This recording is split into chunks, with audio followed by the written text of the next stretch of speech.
તો તમે જુઓ છો કે આપણા ઓરિયો મોદક છે તે એકદમ સરસ જે બજારમાં મળે તેવા જ બની અને તૈયાર છે।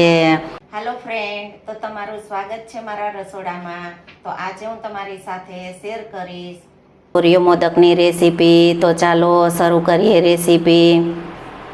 આજે આપણે બનાવીશું બિસ્કિટના મોદક। તો બિસ્કિટના મોદક બનાવવા માટે આપણે ઓરિયો બિસ્કિટ લીધેલા છે। તો ઓરિયો બિસ્કિટમાંથી ઓરિયો મોદક બનાવીશું।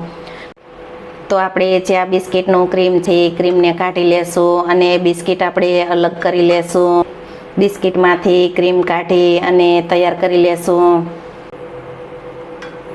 તો બધા જ બિસ્કિટને પહેલાં આ રીતે બે ભાગ કરી લેશું। બે ભાગ કરી અને જે આ વચ્ચે ક્રીમ છે તેને આપણે અલગ કાઢી લેશું।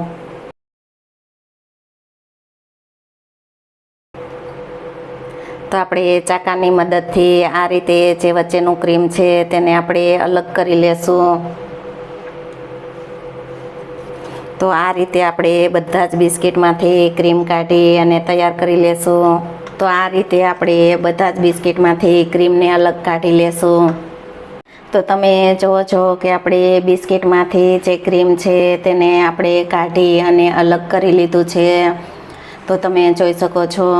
તો આપણે જે આ બિસ્કિટ છે તેને મિક્સરમાં પીસી અને તેનો પાવડર તૈયાર કરી લેશું। ત્યાર પછી આપણે જે આ ક્રીમ છે તેનું આપણે અંદરનું સ્ટફિંગ તૈયાર કરીશું। તો આપણે થોડા થોડા બિસ્કિટને પીસી અને તેનો પાવડર તૈયાર કરીશું। તો આપણે બિસ્કિટને પીસી અને આ રીતે આપણે પાવડર તૈયાર કરી લીધો છે। તો આ પાવડરને આપણે મિક્સિંગ બાઉલમાં ઉમેરી દેશું। તો આપણે બિસ્કિટના મોદક બનાવવા હોય તો આપણે બિસ્કિટને પીસી અને આ રીતે આપણે બધો જ પાવડર તૈયાર કરી લેવાનો।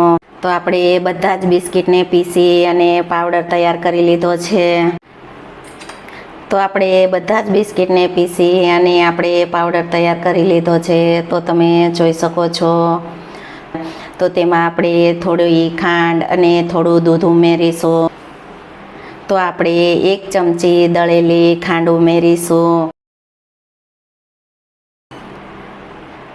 તો આપણે દળેલી ખાંડ ઉમેરી અને સારી રીતે પહેલાં મિક્સ કરી લેશું। તો આપણે ગરમ કરેલું દૂધ છે તો તેને ઉમેરીશું। તો આમાં તમે મિલ્ક પાવડરનો ઉપયોગ કરી શકો, કન્ડેન્સ મિલ્કનો ઉપયોગ કરી શકો। તો આપણે સાદું ગરમ કરી અને દૂધ ઉમેરીશું। દૂધ ઉમેરી અને આપણે મિશ્રણ તૈયાર કરી લેશું। જે પ્રમાણે આપણે દૂધની જરૂર હોય તે પ્રમાણે આપણે દૂધ ઉમેરી અને મોદકનું મિશ્રણ તૈયાર કરી લેશું। તો આપણે જે બિસ્કિટનું મિશ્રણ છે તેને આ રીતે આપણે કઠણ તૈયાર કરી લેવાનું। તો આપણે આ મિશ્રણ છે તે એકદમ પરફેક્ટ એવું તૈયાર છે। તો તેને આપણે સાઈડમાં રાખી અને અંદરના સ્ટફિંગનું તૈયાર કરી લેશું। જે આપણે આ બિસ્કિટનું ક્રીમ છે તેને મિક્સિંગ બાઉલમાં ઉમેરી દેશું। તેમાં આપણે અડધી ચમચી ઇલાયચી પાવડર ઉમેરીશું। અડધી વાટકી ઝીણું ટોપરાનું ખમણ ઉમેરીશું। તો આપણે ક્રીમ અને ટોપરાના ખમણને સારી રીતે મિક્સ કરી લેશું। તો આપણે આ મિશ્રણમાં ખાંડનો કે દૂધનો ઉપયોગ જરાય નથી કરવાનો। તો આપણે ખાંડ કે દૂધના ઉપયોગ વગર જ મિશ્રણને આપણે તૈયાર કરવાનું છે।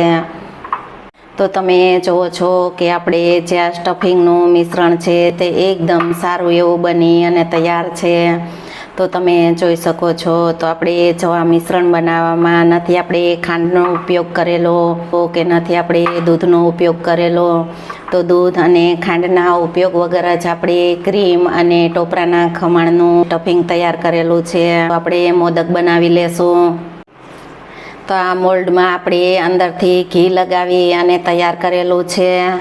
તો આપણે આ બિસ્કિટનું મિશ્રણ છે તેને પહેલાં આપણે થોડું અંદર ભરી અને આ રીતે આપણે પહેલાં હાથની મદદથી થોડું સ્પ્રેડ કરી દેવાનું। સ્ટફિંગનો મસાલો તૈયાર કરેલો છે તેને આપણે આ રીતે હાથની મદદથી દબી અને ભરી લેશું।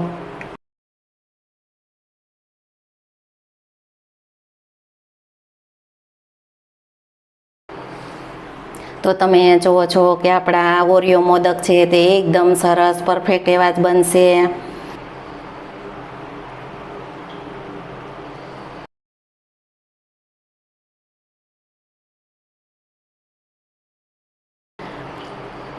તો તમે જુઓ છો કે આપણા ઓરિયો મોદક છે તે એકદમ સરસ પરફેક્ટ છે, બજારમાં મળે તેવા જ બનશે.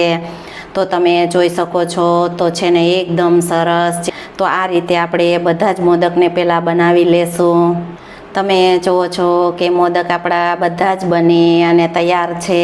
તો છે ને એકદમ સરસ જે પરફેક્ટ બજારમાં મળે તેવા જ.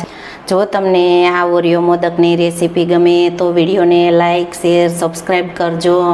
બાજુમાં રહેલ બેલ આઇકન દબાવવાનું ભૂલતા નહીં, તો સૌથી પહેલું નોટિફિકેશન તમને મળતું રહે.